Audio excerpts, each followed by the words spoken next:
ഏവർക്കും വീണ്ടും വരുന്ന കർത്താവായ യേശു ക്രിസ്തുവിന്റെ തുല്യനാമത്തിൽ ഒരിക്കൽ കൂടെ സ്നേഹവന്ദനത്തെ അറിയിക്കുന്നു. പുതിയ യെരൂശലേമിനെ ദൈവം ശില്പിയായി നിർമ്മിച്ചതും അടിസ്ഥാനങ്ങളുള്ളതുമായ നഗരമെന്ന് എബ്രായ ലേഖനം 11:10 സ്വർഗീയ യെരൂശലേം എന്ന് എബ്രായ ലേഖനം 12:22 മീതെയുള്ള യെരൂശലേം എന്ന് ഗലാത്യ ലേഖനം 4:26 ദൈവത്തിന്റെ നഗരം എന്ന് വെളിപ്പാട് പുസ്തകം 3:12 രേഖപ്പെടുത്തിയിരിക്കുന്നത് ശ്രദ്ധേയമാണ്. പുതിയ യെരൂശലേമിനെ കുറിച്ചാണല്ലോ നാം ചിന്തിച്ചുകൊണ്ടിരിക്കുന്നത്. യോഹന്നാന്റെ സുവിശേഷം 14:2-3 വാക്യങ്ങളിൽ ക്രിസ്തു പറഞ്ഞിരിക്കുന്ന സ്വന്തം ജനത്തിനു വേണ്ടി ഒരുക്കുവാൻ പോയ സ്ഥലവും ഇതായിരിക്കാനാണ് സാധ്യത. വെളിപ്പാട് പുസ്തകം 21:9 ദൂതൻ യോഹന്നാനോട് പറഞ്ഞത്, ഇവിടെ വരിക, കുഞ്ഞാടിന്റെ കാന്തയായ മണവാട്ടിയെ ഞാന് നിനക്ക് കാണിച്ചു തരാം എന്നാണ്. ഇവിടെ കാന്ത എന്ന് കാണുന്നത് കൊണ്ട് സഭയല്ല, ഇസ്രായേൽ അത്രേ ക്രിസ്തുവിന്റെ കാന്ത എന്ന് വാദിക്കുന്നവരുണ്ട്. എന്നാൽ യോഹന്നാന് മണവാട്ടിയെ കാണിച്ചു കൊടുക്കാമെന്നുള്ള വാഗ്ദാനം ക്രിസ്തു സഭയെ വിവാഹം ചെയ്ത ശേഷമാണ് എന്നത് ഓർത്തിരിക്കേണ്ടതാണ്. ഈ ഘട്ടത്തിൽ അവൾ മണവാട്ടിയല്ല, ആ പ്രത്യുത കാന്തയത്രേ. എന്നാൽ യോഹന്നാന്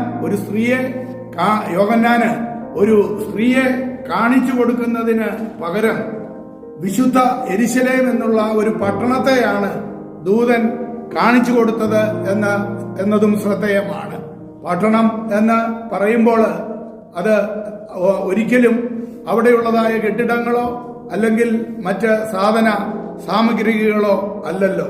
ഒന്നിനെ നഗരമാക്കി തീർക്കുന്നത് അവിടുത്തെ നിവാസികളാണ് എന്ന് നമുക്ക് മനസ്സിലാക്കാവുന്നതുമാണല്ലോ. അതായത് പുതിയ യെരൂശലേം എന്നത് മണവാട്ടിയുടെ സ്വഭവനവും വാസസ്ഥലവും അത്രേ. ദൈവം ശില്പിയായി പണിയുന്നതിന് ഉദ്ദേശിക്കുകയും നാം കാത്തിരിക്കുകയും ചെയ്യുന്ന സ്ഥലമാണത് എന്നതും നമുക്ക് പ്രത്യാശ നൽകുന്നതാണല്ലോ. അതിന്റെ വിവർത്തനം എത്രയും ശ്രേഷ്ഠമാണ്.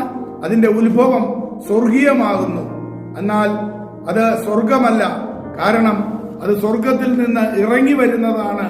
അഥവാ മർത്യകരങ്ങൾ അത് പണിയുവാൻ ഏർപ്പെട്ടിട്ടില്ല എന്നതും ശ്രദ്ധേയമാണ്. വീണ്ടെടുക്കപ്പെട്ടവരിൽ ഒരു പ്രത്യേക കൂട്ടർ, അതായത് 144,000 പേർ മാത്രമാണ് ക്രിസ്തുവിന്റെ മണവാട്ടി എന്ന് വാദിക്കുന്നത് വേദ വിപരീതവുമാണ്. പുതിയ നിയമവിശ്വാസികളുടെ മണവാളൻ എന്ന് യേശു സ്വയം വിശേഷിപ്പിച്ചിട്ടുള്ളത് മത്തായിയുടെ സുവിശേഷം 9:15 നമുക്ക് കാണാവുന്നതാണ്. പുതിയ നിയമ വ്യവസ്ഥകൾ പ്രകാരം വിശ്വാസികൾ ദൈവത്തോടും ക്രിസ്തുവിനോടും വിവാഹിതരായിരിക്കുന്നതും മത്തായിയുടെ സുവിശേഷം 26:28, ലൂക്കോസ് 20:20, 2 കൊരിന്ത്യ ലേഖനം 11:1-3 വരെ, എബ്രായ ലേഖനം 12:24, വെളിപ്പാട് പുസ്തകം 7:1-6 വരെ ഭാഗങ്ങളിലൊക്കെ നമുക്ക് വിശദമായി കാണുവാനായിട്ടും കഴിയുന്നുണ്ട്. പുതിയ നിയമ വിശുദ്ധരെ കൂടാതെ പഴയ നിയമ വിശുദ്ധർ രക്ഷാപൂർത്തി പ്രാപിക്കുകയില്ല എന്നാണ് എബ്രായ ലേഖനത്തില് പൗലോസ് ഓർമ്മപ്പെടുത്തിയിട്ടുള്ളത്. അതിന്റെ 11:40 അത് നമുക്ക് കാണാവുന്നതുമാണല്ലോ. അതെ, ദൈവം നമുക്ക് വേണ്ടി ഏറ്റവും നല്ലതൊന്ന് മുൻകരുതി എന്നാണ് ദൈവവചനം രേഖപ്പെടുത്തിയിരിക്കുന്നത്. തന്റെ സ്വർഗാരോഹണത്തിന് ശേഷം വെളിപ്പാട് പുസ്തകം 22:16-17 വരെയുള്ള ഭാഗങ്ങളിൽ നാം കാണുന്നത് ഭൂമിയിലെ വിശ്വാസികൾ ഇപ്പോൾ തന്നെ തന്റെ മണവാട്ടി എന്ന് യേശു അംഗീകരിച്ചിരിക്കുന്നതും നമുക്ക് കാണുവാനായിട്ട് സാധിക്കുന്ന യാഥാർത്ഥ്യമാണല്ലോ. അഥവാ തന്റെ പൗലോസ് 1 കൊരിന്ത്യ ലേഖനത്തില് അതിന്റെ 11:3, 12 വരെ, എഫേസ്യ ലേഖനം 5:25 മുതലുള്ള ഭാഗങ്ങളിൽ ഒക്കെയായിട്ട് ക്രിസ്തുവിന് തന്റെ സഭയോടുള്ള ബന്ധം എപ്രകാരമാണ് എന്ന് ചിത്രീകരിച്ചിരിക്കുന്നതും നമുക്ക് കാണാവുന്നതാണ്.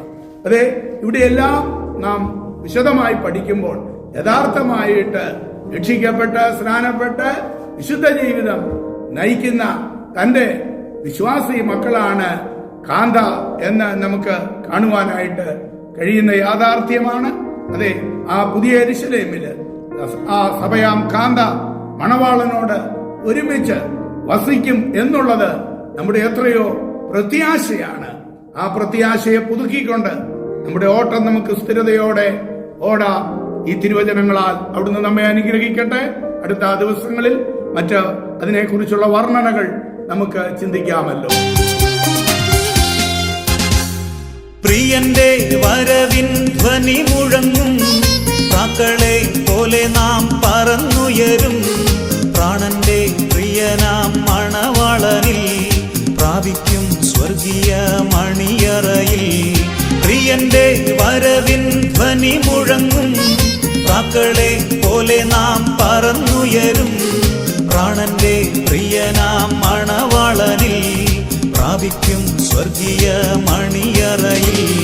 കഷ്ടങ്ങൾ സാരമില്ല, കണ്ണുനീർ സാരമില്ല.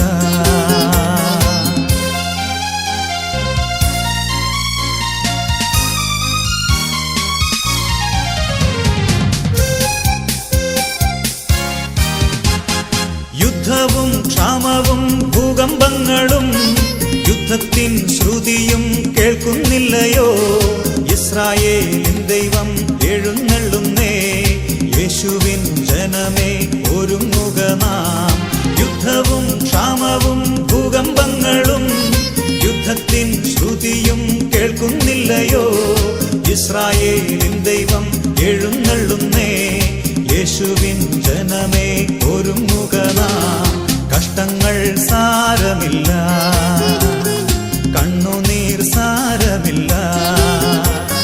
നിത്യ തേജസ്സിൻ ഘനമോർത്തിടുമ്പോൾ ഞൊടി നേരത്തേക്കുള്ള കഷ്ടങ്ങൾ സാരമില്ല.